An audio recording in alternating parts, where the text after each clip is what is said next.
Hello, everyone. Blue Star Saber here, once again to do another Star Wars review episode. Though this time, instead of the Bad Batch, it's going to be Star Wars: The Book of Boba Fett. The live-action Boba Fett show is finally here, in the spin-off slash sequel series to the Mandalorian and all that stuff. So it's finally here.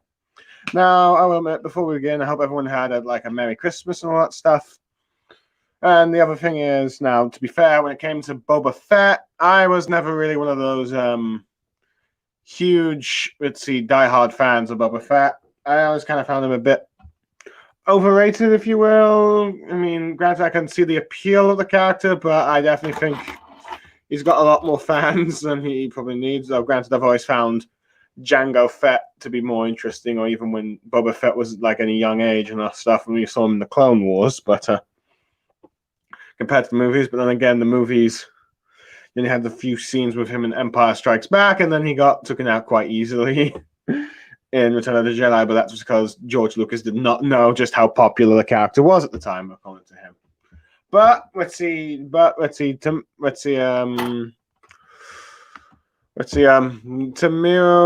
Tamara Morrison is returning as Boba Fett from The Mandalorian and all that stuff. And this time portraying the adult Boba and all that stuff. So I figured, you know what, I was impressed with what they did with him in The Mandalorian Season 2, so I'm all get aboard for it, and yeah, I'm game. Anyway, to begin off the episode, we sort of get, a sort of silhouette of Jabba's palace empty, but then we see Boba in the back to Tank, and we see him sort of remembering, in the back to Tank while he seems to be healing himself, remembering his past about how, first on Kamino, then picking up his father's helmet off of, Battle of Geonosis after he got, cut off by Mace Windu and all that stuff. I can't tell if it's the exact same scene from the Clone Wars film, because you do see him running towards it. So I'm not sure if they reshot it to make it look exactly like it, but it was pretty well done from what I can tell. But yeah. So afterwards, we see how he escaped the Sarlacc pit by first getting sort of apparently who also ate a stormtrooper, which is I don't know what stormtrooper was doing there. But yeah, using first getting the sort of breath mask, some sort of breath mask thing from inside the helmet, and then using his flamethrower to escape out, and then digging himself up from the sand, only to be taking his armor stolen by Jawas, and then only to be found by a tribe of Tusken Raiders. Which I have to admit, while they have the similar masks, their garbs are a little slightly different, as they're a bit more black, and I guess this is a different tribe, as it's not like the ones that we saw as the children, and I think female Tuskens are not wearing the same designs that you saw in the Attack of the Clones movies and all that stuff. Let's see, so yeah, that is interesting. So Boba Fett is taken prisoner by them. So and let's see. Of course, no, this is not an entirely flashback episode, as we cut to the main timeline where Boba Fett's now with his right hand woman. I believe. Fennec Shan, portrayed by Ming Nen Wen.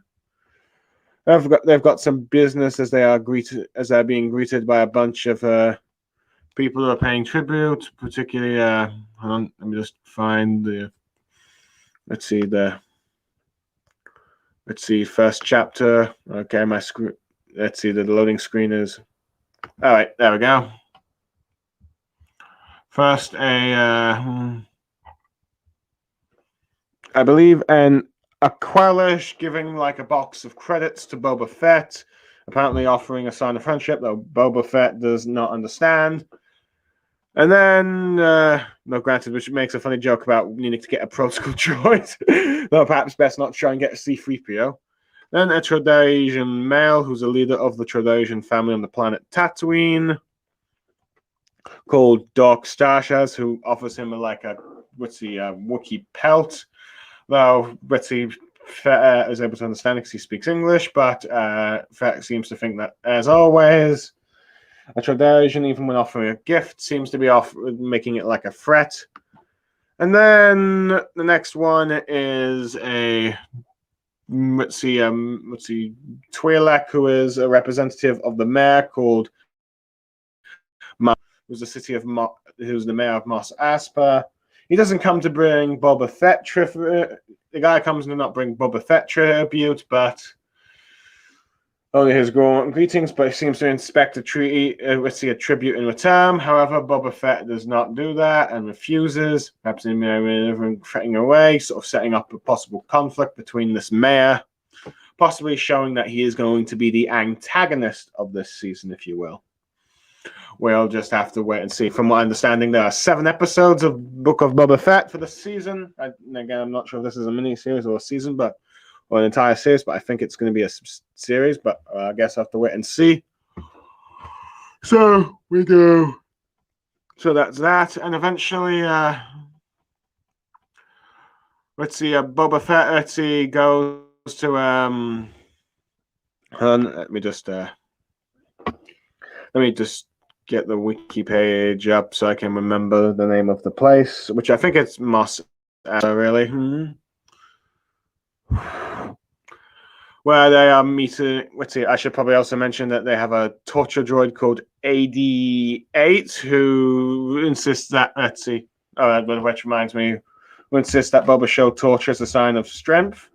As, another assailant brought in the 2 Gamorrean guards who fled after Boba killed Bib Fortuna, who both served under him and Jabba. However, Boba Fett offers them a chance to show loyalty to them, and they willingly submit, showing a sense of it's trip to Mos Espa. And during this trip, Boba Fett reveals to Fennec Shan that Jabba ruled with fear. He tends to rule with respect, though she's a bit cynical about it all because she needs to show a strength of fear and power, such as don't walk, go on the sort of pillars like a hut would do and all that stuff. And eventually they get to the casino, sort of gambling casino bit where Max Rebo is. Apparently they're playing with a Biff and a protocol droid.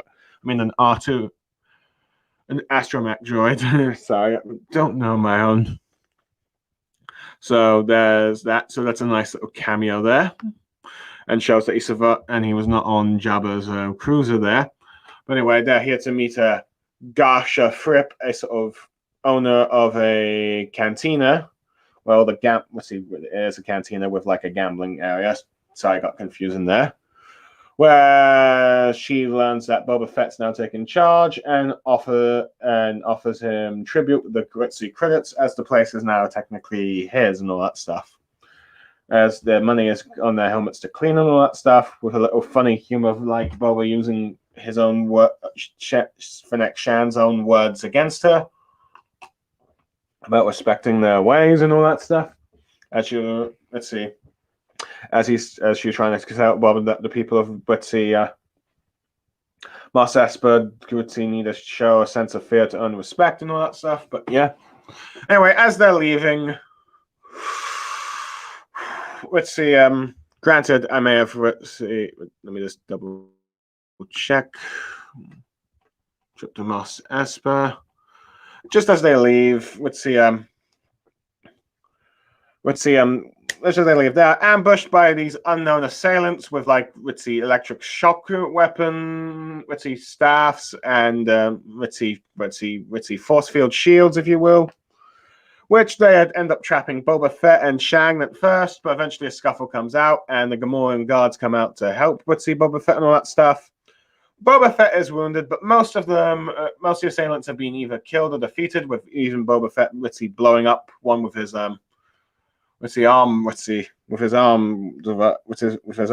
band device.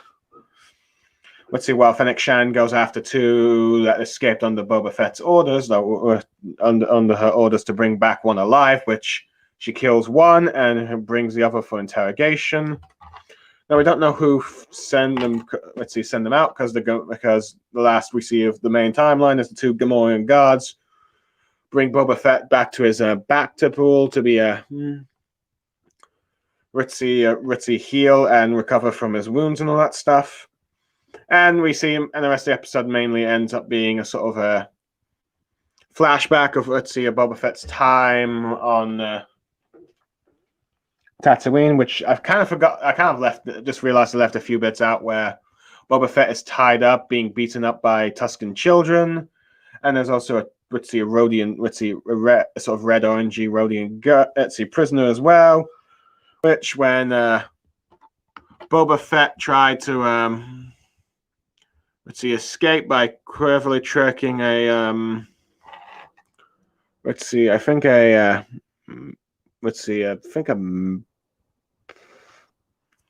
a mash fifth. Yeah, let me just double check. Yeah, a mash fifth. You know, sort of like a the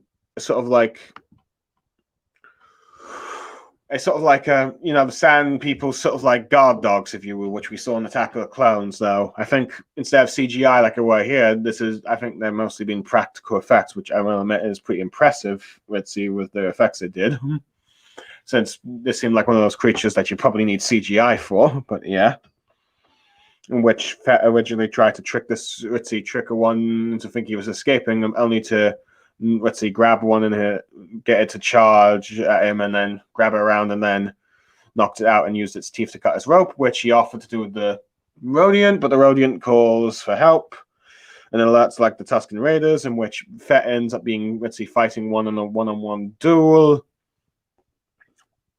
with like their staff weapons. But due to the fact that Fett has been worn out and just barely escaped the Sarlacc and has not been fed or thing, he gets easily beaten and then recaptures. And then one of the kids that which he took a weapon off of from earlier, seems to be tasked with having him and the Rodiant dig up these sort of like plant or case-like water things, though, which they find from a nearby area after we see a farmer being robbed by a bunch of some sort of gang, speed bike gang or something, and apparently killing them and leaving some sort of marks. I'm not sure if they're Tusken Raider marks, but to sort of frame them, but or crime gangs. But I guess I need to look at more of my Star Wars lore, despite being such a Star Wars fan. But yeah, so they end up trying to dig for water, though the trick which the Rodian does quite well. Though Boba gets sort of punished when he tries to drink at first, and gets his confiscated and fed to like the Masashi that was guarding him earlier. Boba Fett senses dissatisfaction with like the Rodiant, saying how they could have escaped together if it wasn't for him. Threatening him and all that stuff, which the Rodiant responds negatively. However, eventually the Rodiant ends up discovering some sort of scaly-like creature, and out comes this new unidentified six-legged creature that's probably just created just solely for the show, in which is two normal legs, which allows it to stand up, and then four arms, which one of them allows it to have like a sort of centaur-like walking like a centaur or walking with two things to fight and all that stuff. It kills the Rodian and nearly kills the kid, the Tusken kid, and the Masashi. But Boba Fett uses his chains that's strapped to him and the Rodiant to strangle the creature and kill it, earning the kid's respect as he brings back the head and tells the Tuskens what Boba Fett did for him, with the Tusken chieftain, who may or not be the kid's son or not, but either way, gives Boba some sign of respect with Boba, and gives him like one of the plant-like water things that Boba was drinking for, ending the episode. Okay, first off, as a prequel fan, I do like how we got to see Kamino and the Boba Fett flashback of the helmet, of lifting up Jango Fett's helmet after he dies. I was disappointed that we didn't see the designs from the Kid Tuskens from the prequel movies, but from what I can tell, this is a different tribe from that and all that stuff, and it seems that there are more tribes and designs for Tuskens. So I suppose it, in a sense, does give a sense of a unique, which shows that not every Tusken is the same, and their culture, and let's see, and each tribe's culture is unique as well as their designs and get-ups. And let's see, the black robes that these ones wear probably is explain why Boba Fett ends up being in black robes at first when we see him. It is interesting to see how Boba Fett and the now Disney Lucasfilm canon got out of the Sarlacc pit compared to Legends. From my understanding, it was rather different in Legends, where he got out once, but then got trapped in again when he lost his memory from Han Solo and all that, and encountered Han Solo, from my understanding, and then escaped again. But But I think it makes sense with what they used, the flame flow and all that stuff, to eventually. I'm not sure if that means he killed the Sarlacc, as we saw like rubble from like Jawa's cruise, transport cruise and all that stuff. And of course, Jawa's immediately stealing like his helmet and all that stuff and armor, stripping him of his thing, leaving nothing but like the white, cloth that used to Boba Fett, that the armor was well on around it and all that stuff. Of course, Jawa is, scrounging for scraps even from just after Crime Lord has been defeated. And so that, and then I do think, granted that's all you could have really done for like the Boba Fett, flashback, but it's clearly they want to establish Boba Fett having a relationship with the Tusken Raiders. And in many ways, it does go to show a bit more about the Tusken Raiders. Well, the movies have always portrayed them particularly as a sort of like a barbaric race. We see them a bit more culturally adept. With both the Mandalorian and the Book of Boba Fett, and here with the Book of Boba Fett. Granted, they're not exactly hospitable to people like Boba who are outsiders, and even use them as slaves to dig up water, from what I can tell. But they didn't prove. And the kids were just beating him up earlier, which is that's not that's appropriate. But yeah. But they also have a code of honor and respect, from what I can tell. And we saw Boba Fett rescue one of them and save the kid's life. Let's see, from that six-armed creature. So I'm not sure if this means that we're going to see more of this kid than Boba Fett, but we could possibly see a bit more bonding, I guess, perhaps, if we're going to get more flashbacks to the thing. Depends on how many flashbacks we're going to get, and it seems that we're mostly going to get flashbacks whenever Boba Fett's in a Bacta tank, from my guessing. I'm not sure if this. I hope they don't do that throughout all 7 episodes. I think there should probably be some episodes where you focus on the main timeline and all that stuff. But I'll get more into that in a bit. But yeah. Anyway, I do like that 6-armed creature. I like, from what I can tell, it seems to be mostly made out of practical effects and animatronics, which is pretty impressive. Though if there is some CGI in there, still impressive. I wasn't able to tell. But then again, but I'm not really one of those Star Wars fans that really cares about whether or not they use practical effects or CGI. I just know that's always been a bit of an issue within the Star Wars fandom, but heck, as a prequel fan, I don't really mind. So, but yeah, I think it's a pretty well done creature, and goes to show that besides the Banthas, the Mastiffs, and the Kayat Dragons, there are a lot more creatures to Tatooine than we've seen in the movies, which, heck, like a bit more diversity. And it looks like it's something that would be quite deadly to be in a fist fight in, given how that Ron Rodian was killed. But yeah. Anyway, the main other highlight is episode is the fact that you have Boba Fett and Fennec Shand beginning arguably Boba Fett's first day as a crime lord, which is off to a very mixed start, where he got 2 Gamorrean guards to swear loyalty to him after defecting, but and which came in handy as they did saving his life and all that stuff. And we're probably going to see a bit more of them in the future. Who knows? Maybe we'll even learn their names. But yeah, I wouldn't be surprised if we see more Gamorrean guards. But yeah, but we see him getting tributes for being the Jendaric, which I think is the title for Crime Lord or something. that gets tribute from like people that he used to work under, which feels weird for him and all that stuff. But also possibly seconding up an antagonist with let's see, a Mok Shaz, the mayor of Mos Espa, probably being Boba Fett, who seems to probably think that okay, now that Jabba's gone and Bib Fortuna's gone, he can fully probably take charge himself. But we'll have to wait and see. And when we actually meet this mayor. I do like the droid AD8,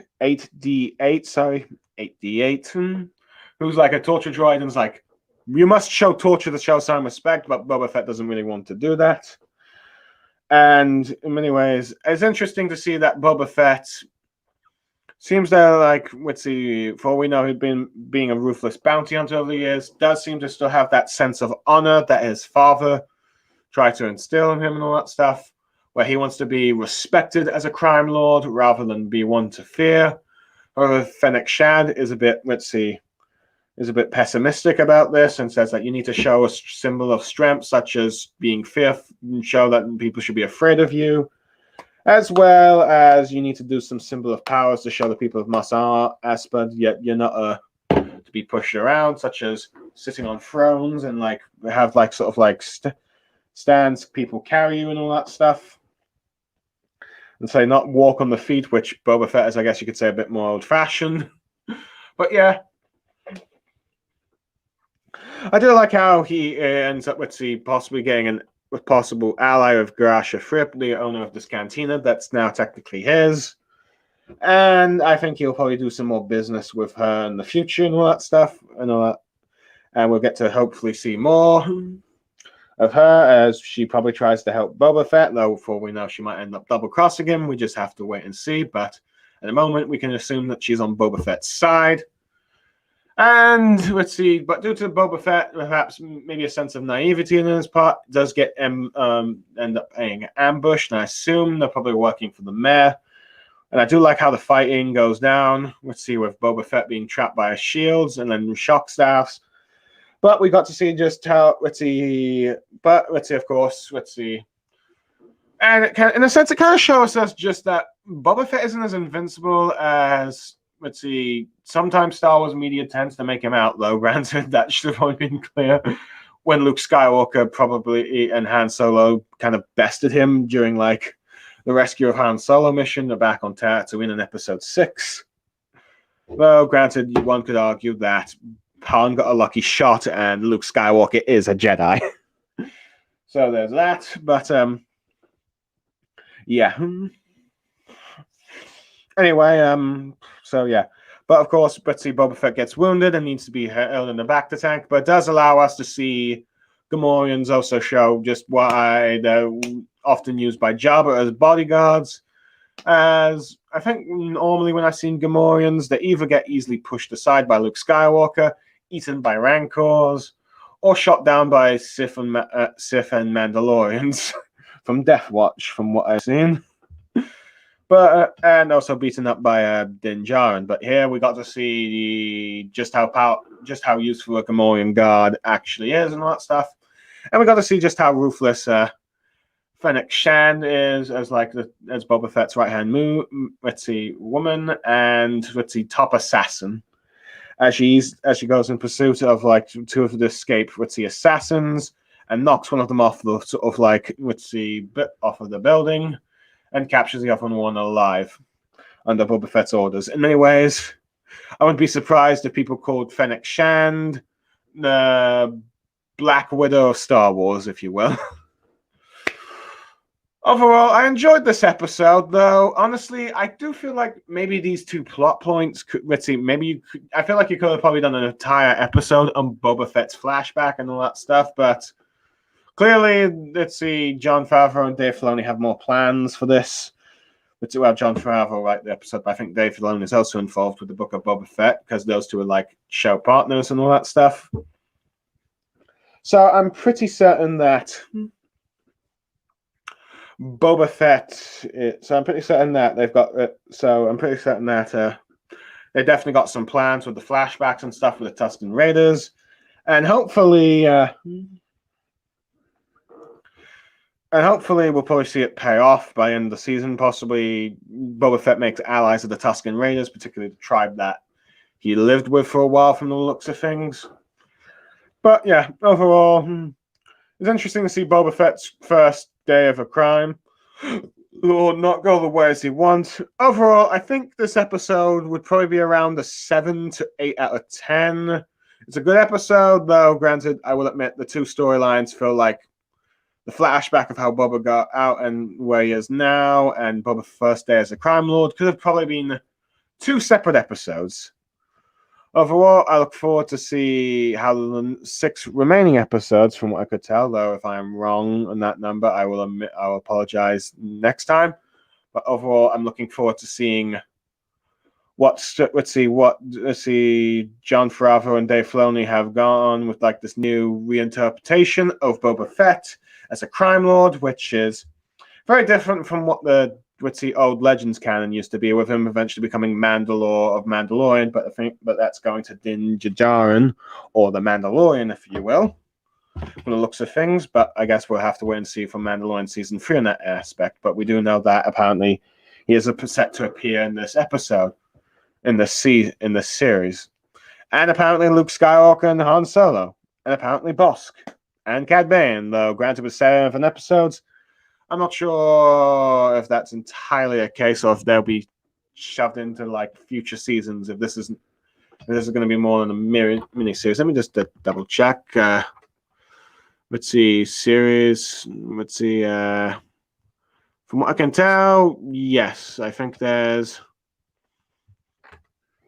I think this is going to be like a full-on series for Boba Fett, and not just one mini series like there have been for most of Marvel's Disney Plus shows. So yeah, let's see. So yeah, overall, I look forward to what happens. I'm Blue Star Saber, signing off. May the Force be with you, and goodbye.